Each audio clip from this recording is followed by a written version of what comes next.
Chapter 25 Call of the Northland. Harry Lightning stopped trailing at 6 o'clock. It was then so dark that the men could not push their way through the bristling evergreen thickets without likelihood of losing an eye or of breaking a leg in the windfalls. Already Jones had suffered several bad scratches and bruises and had lost his hat. Neither he nor the others guessed that the wolf was scarcely 30 yards ahead, well within the reach of their voices, and barely able to plunge through another drift.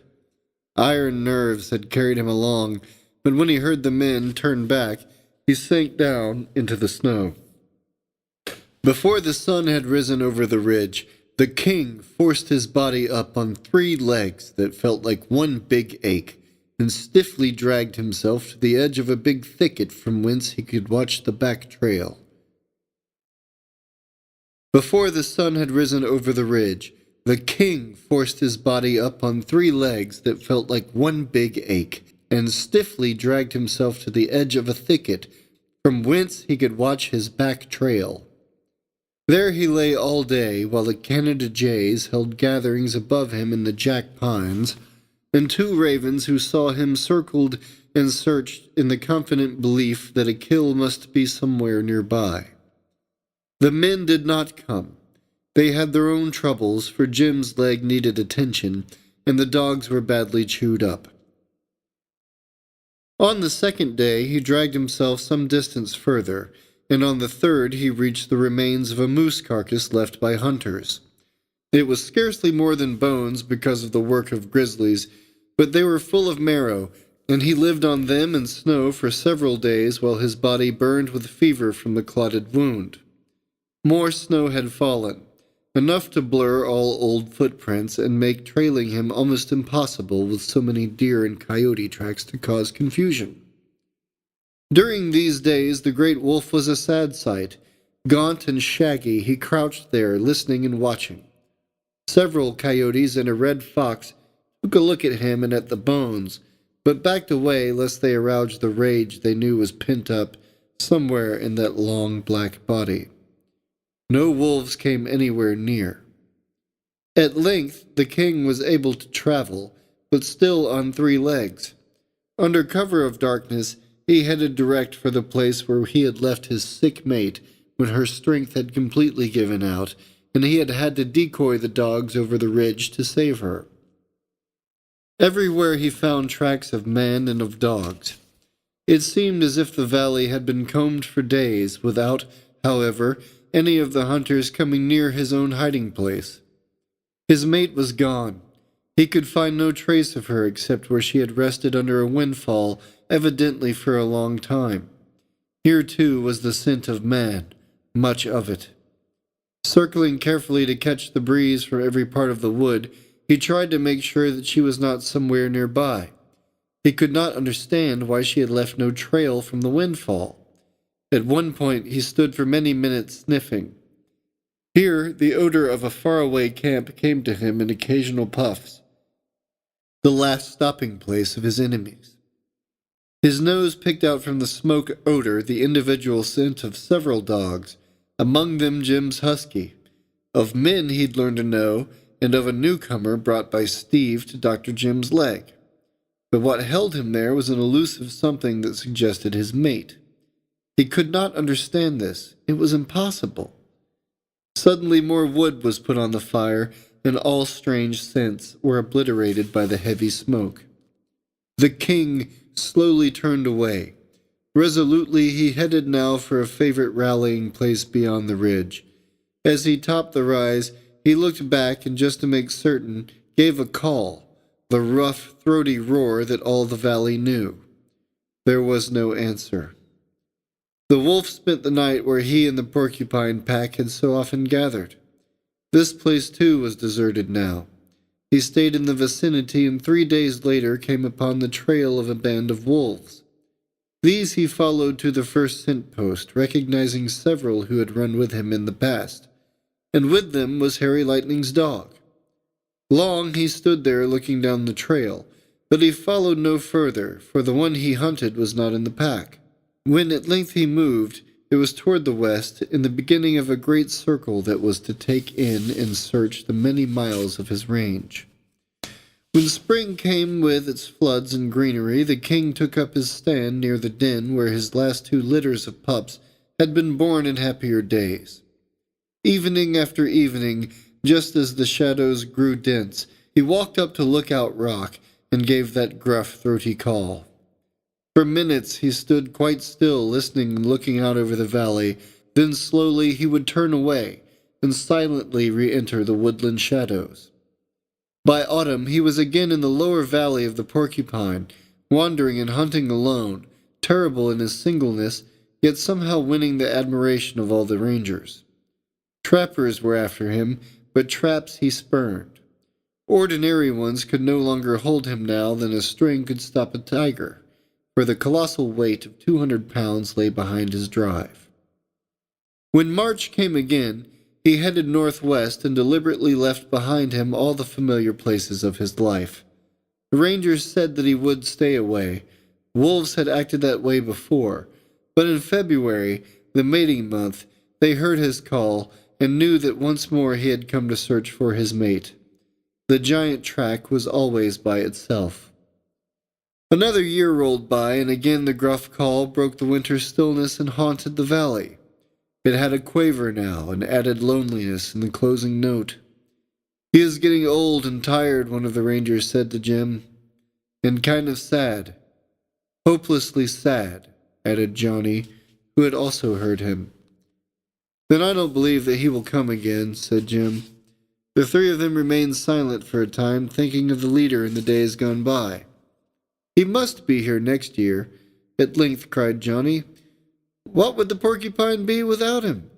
Think of the deadness of the woods in winter if we never see his trail." Spring, summer, and autumn rolled by.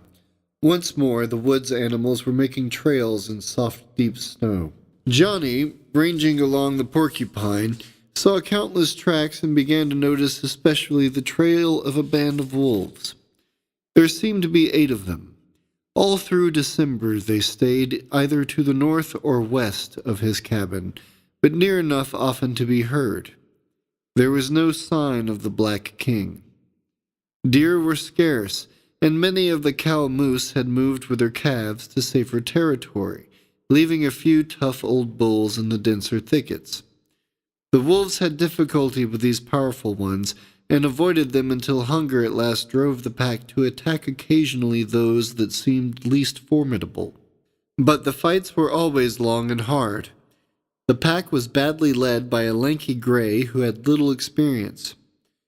He was never able to keep moose from reaching swampy places around warm springs or dense thickets in which they had the advantage. The soft snow hampered the wolves even more than it did the long-legged bulls.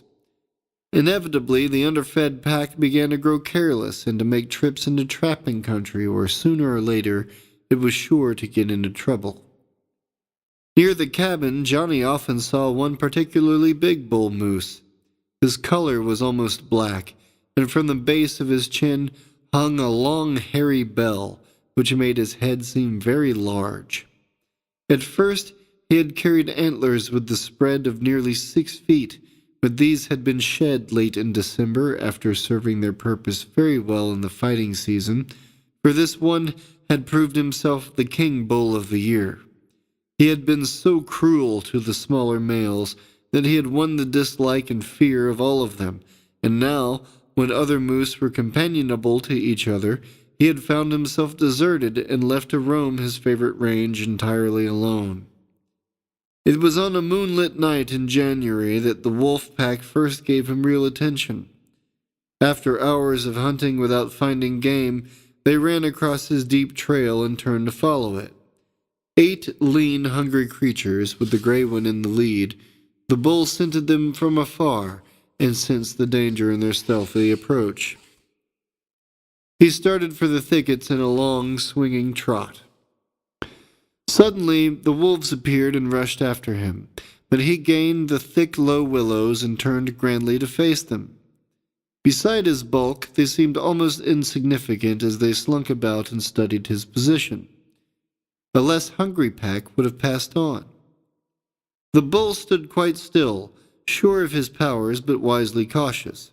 Soon, however, a wolf came too close to his hind legs for safety. He swung around to protect them. Instantly, another sprang at his left thigh and barely missed as he whirled and struck with his sharp front feet. Then all took a hand and dashed around him, threatening from all sides, almost under his hoofs at times, but so elusive as to dodge his plunges.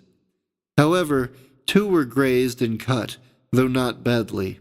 A third was thrown against a tree trunk and nearly smashed before he could scramble away. The big, clumsy-looking animal showed the quickness and fury of a tiger. He meant to kill, and he dashed about in pursuit of the wolves until they quailed before him and ran to cover. Then he started for the river.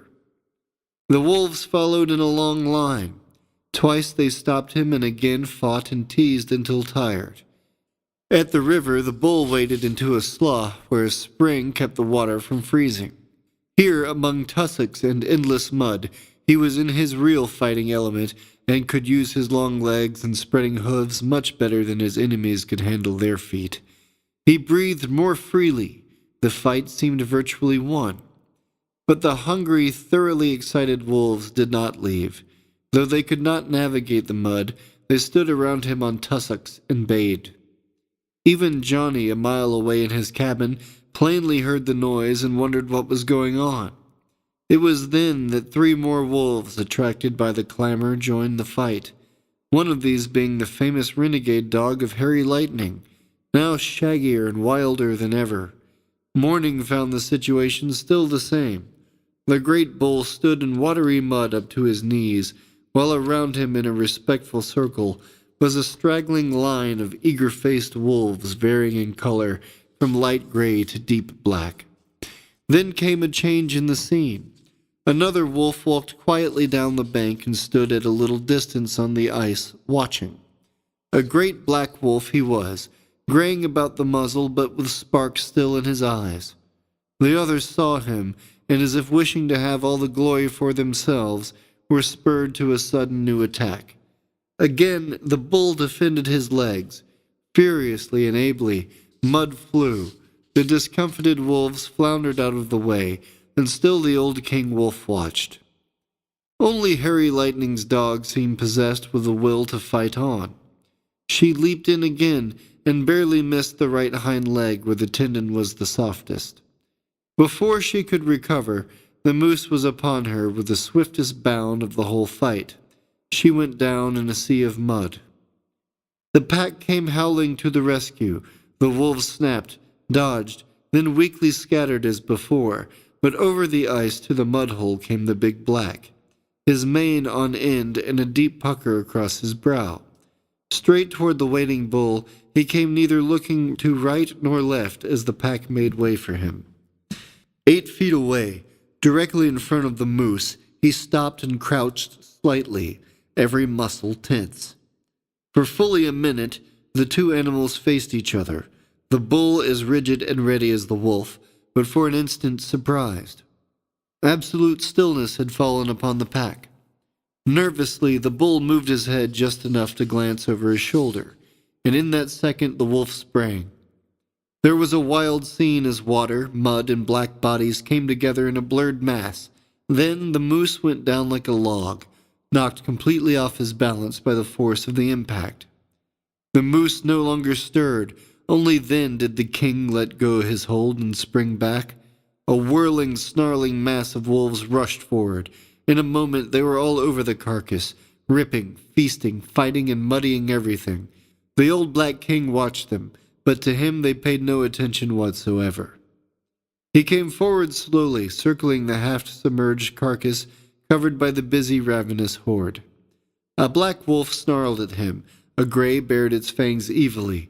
A sudden chorus of growls warned him to keep away from his own kill, which, when alive, the whole hungry pack had failed to humble.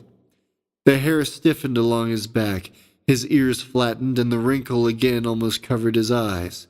Not for years had he mixed with wolves. They had forgotten him in his leadership days. He was considered a mere outcast now, to be snarled at and bullied by the skinniest pup.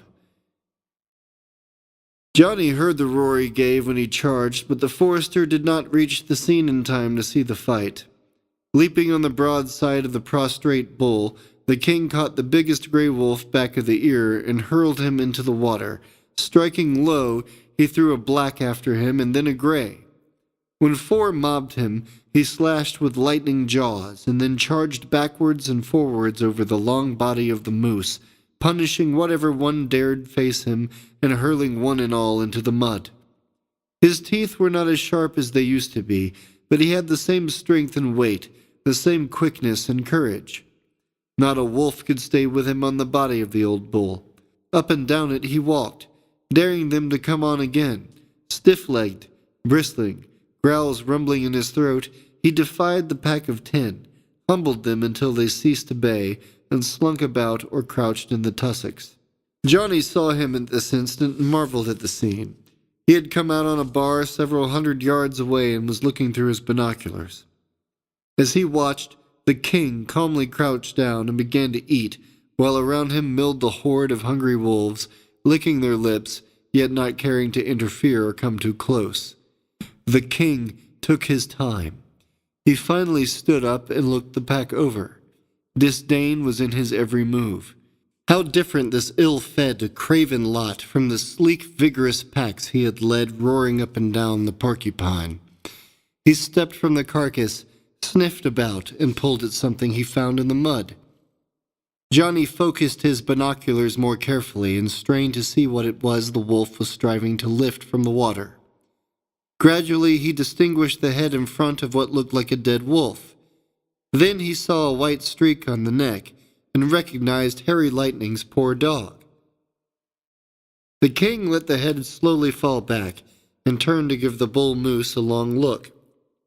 Perhaps the sight of the dog had freshened old memories, for suddenly the wolf raised his grizzled nose and howled, long and lonesomely until the other wolves listening became filled with a mournful spirit and howled too. Over their voices ever sounded the roar of the king. Then the old wolf ran, still baying, up the snowy bank along a game trail, down to the river ice again and onward toward the north, as if wildly trying to leave behind as quickly as possible all the places that recalled the past. And after him rushed every wolf in that half-starved pack, baying with him like mad, forgetful of the meat that lay there waiting, carried away by enthusiasm, following a wolf who was born to be leader. Over the ice they ran, further into the wooded ridges, growing smaller and smaller, until mere specks, they faded from view around a bend, and their voices too died away. The final note being the gruff roar of the Wolf King, the last time that it was ever to be heard in the valley of the Porcupine.